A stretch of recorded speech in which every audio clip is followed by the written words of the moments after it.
Hello and good morning. We are from Group 8. Today we will be discussing about Toyota case. So let's start with introducing our group members. So hi, my name is BALQIS binti PAKHRUD-DIN. Hi, my name is Siti Zulaikha binti Muhammad Fitri. Hi, my name is SAKINAH binti ABDUL. Hi, my name is YULIIA MOVCHAN.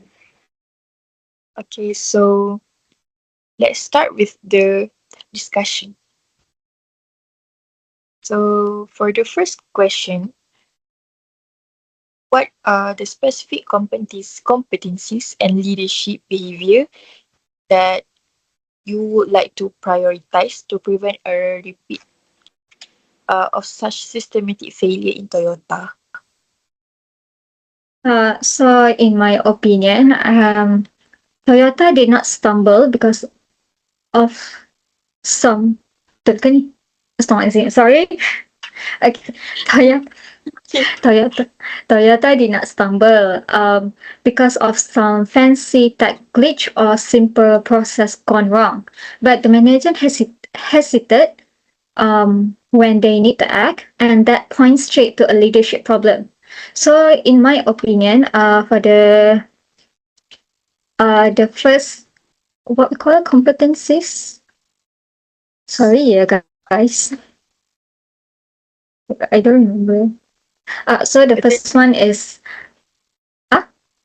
Competencies and leadership. competence and leadership. The first one is ethical leadership and moral courage.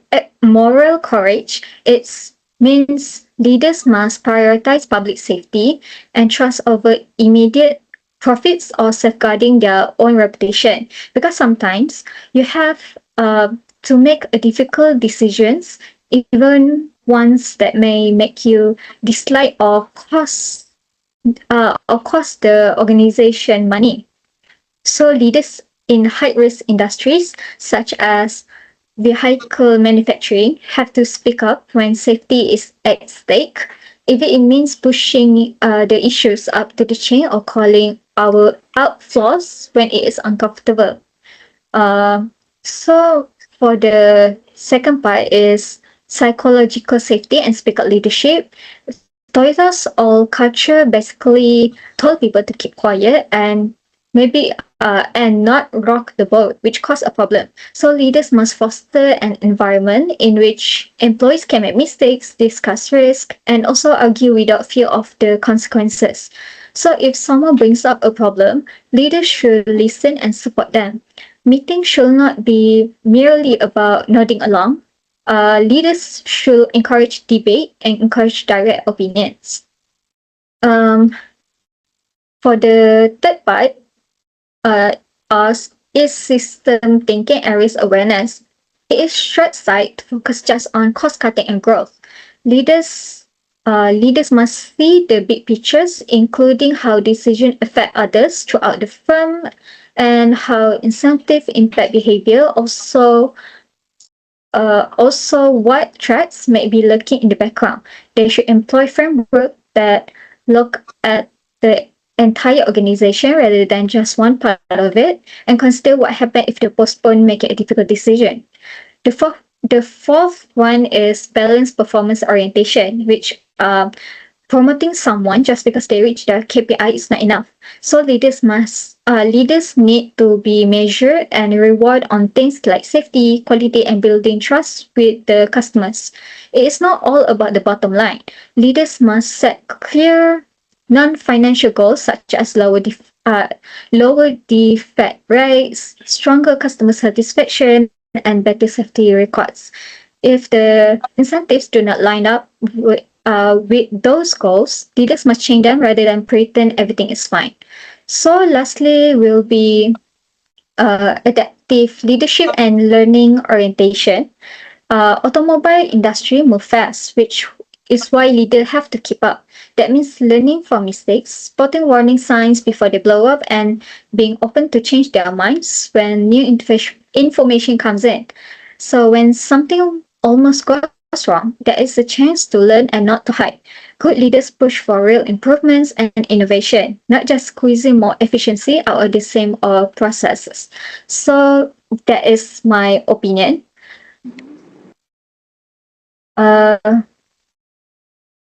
So for wait. Okay. So as we all know, Toyota was globally admired for its lean, productive strategy and quality. Yet excessive cost-cutting and growth pressure create blind spots that contribute to the recall crisis. So in your opinion, how will Toyota balance its cost leadership with its strategy promise of safety and quality in order to regain long-term competitiveness? Okay, thank you for the question, Sakina. So from the case and the research I've read, in my opinion is I don't think cost leadership and safety should be treated as opposite. Safety and quality have to come first. So if we look back at the recall crisis, and also from the studies that I came across on Toyota situation, it's clear that before the crisis, Toyota focused too much on cost control and fast growth. Um, Research also that discuss that and explain that this type of pressure actually discourage open communication and has caused safety issue to be delayed. Okay, so this lead to major recalls and damage to Toyota reputation. Okay, so actually what should Toyota do differently? Okay, so I think Toyota needs to be willing to slow down the safety um, to slow down when safety is involved and accept short-term costs to protect long-term trust. Okay, so actually, after the crisis, we can already see that Toyota has already learning from this mistake. For example, Toyota now already set up a global quality task force, introduced the brake override system, and even stopped production of affected models. So this actually an expensive decision by Toyota, but research has shows that they reflect a clear shift of Toyota from protecting profit to protecting customer first. Okay, I don't know if you guys know this, but during 2022, there is a model of Toyota called BZ4X was recalled in the US. Toyota told customers to stop driving the vehicle immediately, even before the investigation was fully completed. From industry analysis by Valdez da Pena, this move was seen as a strong sign of a safety-first culture. In my view, this is exactly how Toyota should balance cost and safety, which is by putting customer protection ahead of reputation and financial loss. However, long-term balance cannot just rely on reacting on crisis. Okay. According to Toyota Motor Corporation, management now has regularly visit the workplace, which is they call Gemba, to see problems directly instead of depending only on reports. There are also weekly executive meetings to discuss certification issues, workload, and safety risks, along with continuous audit.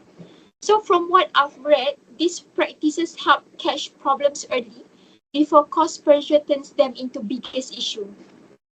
Other than that, Toyota also has an approach which called monozukuri approach that show how efficiency and safety can work together. So instead of just focusing only on speed and cost, Toyota now include safety and certification checks at every stage of development. So this include legal compliance, realistic timelines, and manageable workload. So as of 2025, now, Fitri projects are monitored under this system. Um, Research on lean manufacturing actually support this approach because this approach can reduce the risk of unsafe shortcut. Okay. Meanwhile, at the operational level, Toyota has also reduced the worker pressure by improving workload management by using digital tools to remove repetitive and unnecessary tasks like manual data entry. It is because studies shows that workplace safety workplace safety show that when employees are less stressed and less rushed, they are more willing to report problems. So in this way, efficiency is being used to support safety not weaken it. And also, Toyota, after the crisis, Toyota has also come up with an innovation that calls Toyota New Global Architecture, or TNGA. And this is actually a good example of how efficiency and safety can be aligned.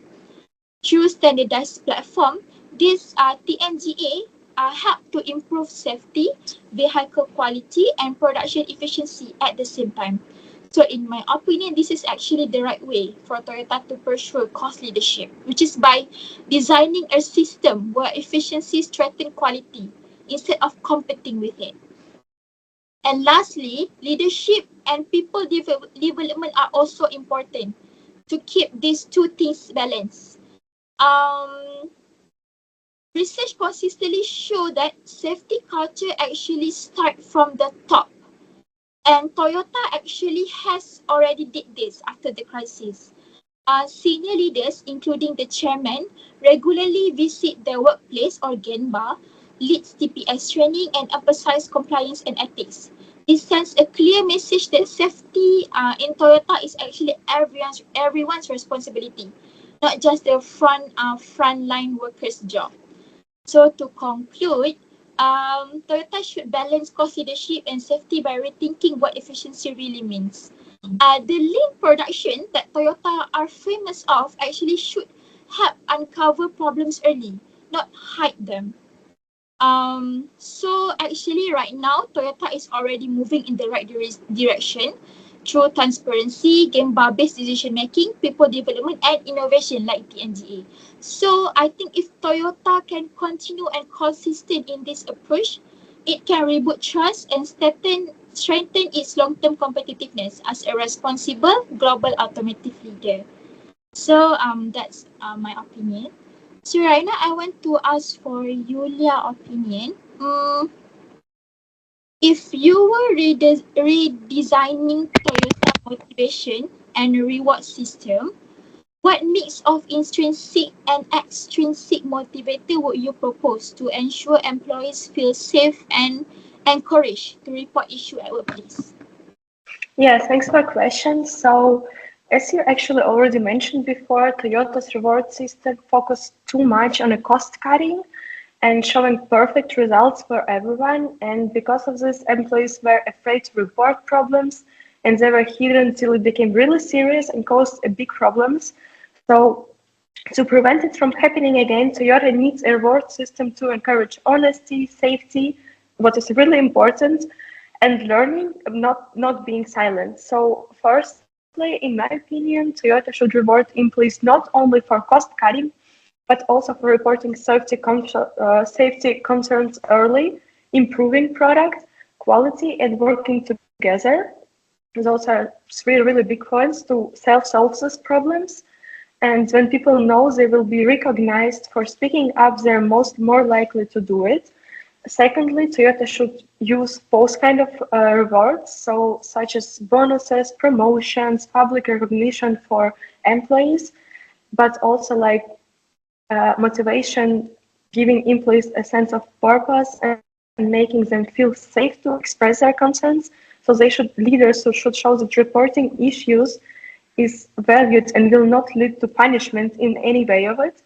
So for this, Toyota needs a clear and safe reporting channels, including also anonymous options so employees can raise concerns without fear, what is really important. So we won't talk about being silent anymore. And teams that identify problems early should be praised, not criticized. So for the last point, finally, Toyota should reward learning and improvement instead of pretending that everything's perfect. It cannot be perfect in any kind of companies. There's always mistakes. So when the mistakes are treated as opportunities to improve, employees feel more comfortable being honest. So in short, Toyota reward system should balance financial with a culture what values transparency, safety, and continuous improvement. But also this kind of working needs like a strong what's called strong employee personality. So I would also like to ask a next question. What kind of employee personalities and attitudes would thrive or struggle in such an environment as in Toyota? And how should Toyota adjust its hiring and training process to create a healthier workplace culture for everyone? So thank you, Yulia.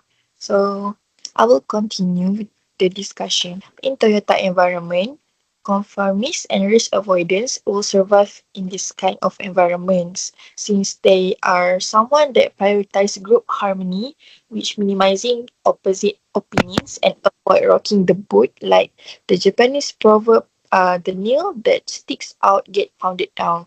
Harmonious team players also who will prioritize cooperation and over individual opinion also will survive in the environment. This kind of employees emphasize positive reporting, minimizing expenses, and also earning rewards for maintaining error-free images. So, who will struggle in this kind of environment? A determined whistleblowers and critical thinkers will struggle in this kind of environment because they are someone who are willing to raise safety concerns or challenge the management on a negative data frequently, which makes them facing frustration because the culture discourage them to construct to do construct sorry to construct this conflict.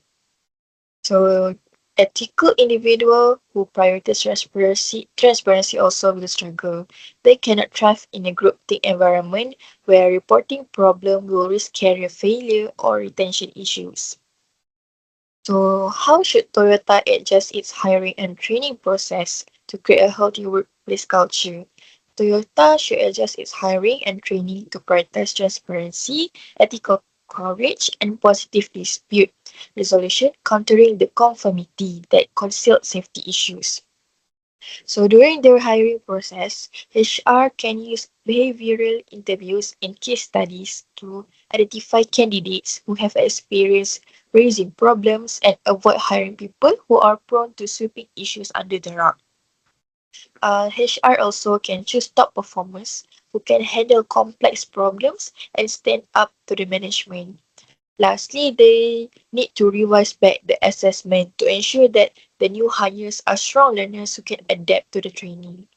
So, training process also needs some changes since HR need to check on need to focus on check and act stage in the plan, do check act cycle, as well as training managers on collective thinking symptoms and dealing with the negative safety information.